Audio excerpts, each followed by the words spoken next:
Hi guys, hello boys and girls, that's me, Robbie from EnglishHarmony.com, and welcome back to my video blog.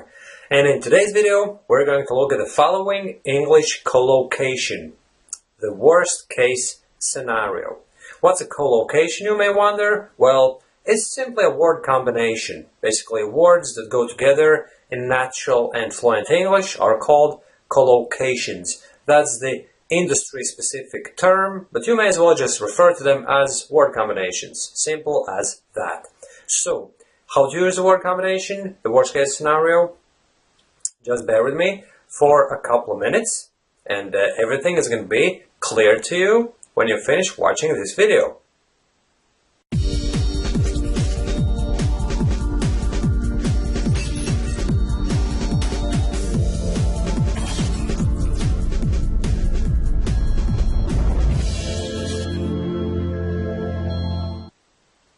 Hi guys, and welcome back. So, the worst case scenario. What is the worst case scenario? If you have a conversation with someone in English and then all of a sudden you get stuck in the middle of the sentence. What's the worst case scenario? What could possibly happen so bad that it would be just the end of the world for you? Would that person think that you're a totally useless English speaker? Would they perceive you as a lesser person because of that? You see, my friend, it depends on you.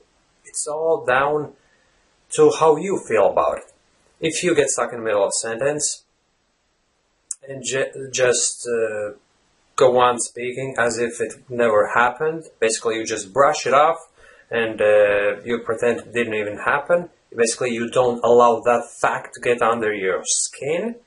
If you perceive the whole thing that way, then you're fine.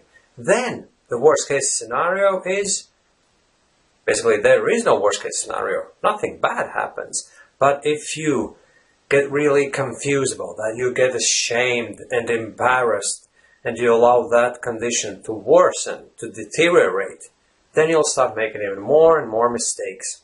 So in that case, the worst case scenario is that you totally get stuck and you can't even say a thing, right? So depending on how you perceive a tiny mistake that you might make during a conversation, right?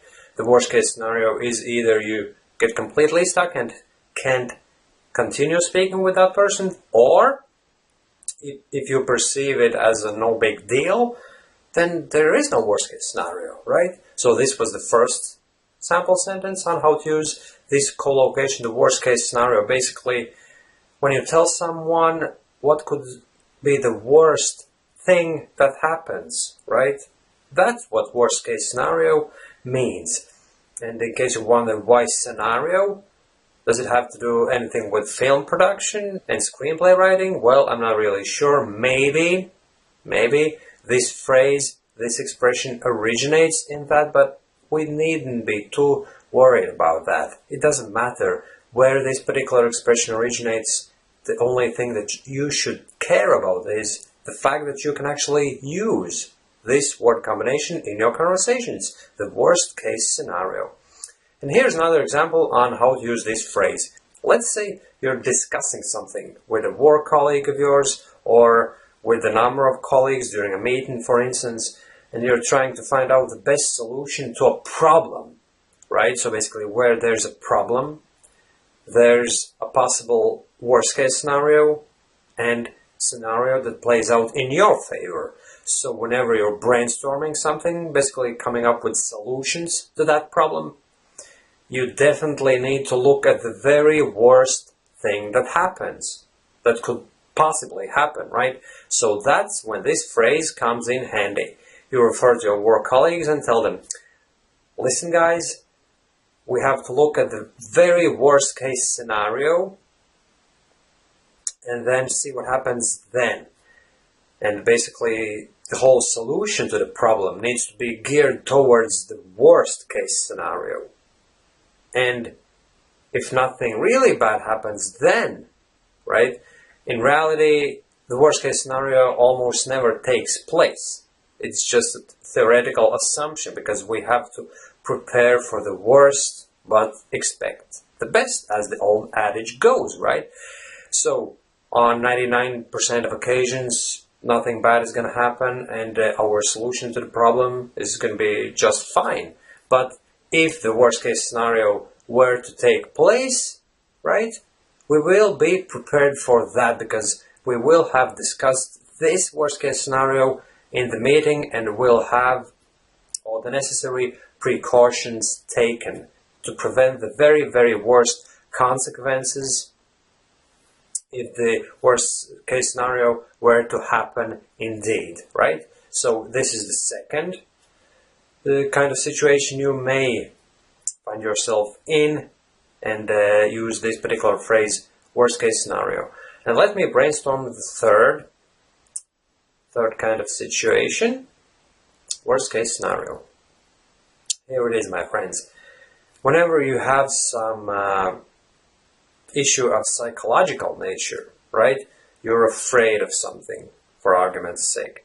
You always have to think of the very worst case scenario. You have to tell yourself, listen, here's the worst case scenario. What could possibly happen in the very worst situation, right? If I'm, say, afraid of public speaking, I'm getting up on the stage and then I just can't say a thing. What is the very worst case scenario? Obviously, it depends on what kind of an audience is facing me, or I'm facing them, right? It goes both ways when you're up on the stage. If it's a small audience and it's an informal setting, then the worst case scenario is you're just going to be laughed at. And then you can turn the whole situation to your favor by making a joke out of it, you know. But if it's a very, very big event and you really have to perform well, and the worst case scenario can't be even looked at because you just can't fail, you have to perform really well, then the worst case scenario indeed could be that you don't know what to say, and you fail big time. You fail yourself, you fail the organizers of that particular event. So in that case, you may actually consider pulling out of that event and not getting up on stage at all. Because if there is a small opportunity of you failing, then you better probably not take the chances, right? So basically, whenever you're facing a psychological issue, you have to think of what the worst case scenario is, and then the path that you have to take is going to be quite clear, right? Say, for instance, you're facing an issue whether you have to stay with your partner or break up if the relationship has gotten really bad, right? So you have to look at the very worst case scenario. What happens, say, if you break up, and then what's the worst thing that could possibly happen? And more often than not, people will realize that nothing really bad is going to happen, thus making the decision-making much easier. But people normally, when they're faced with a decision, they just freak out, and then they keep telling themselves, oh, like all sorts of bad things could happen, so I'd better not make that decision at all. So people procrastinate, put off the decision indefinitely, and lead quite miserable lives, right? But we always have to look at the very worst case scenario, and then, more often than not, as I said, it actually turns out that the situation isn't as dire as we imagine, right? So, here you've got three different situations when you can use this particular English collocation, the worst case scenario.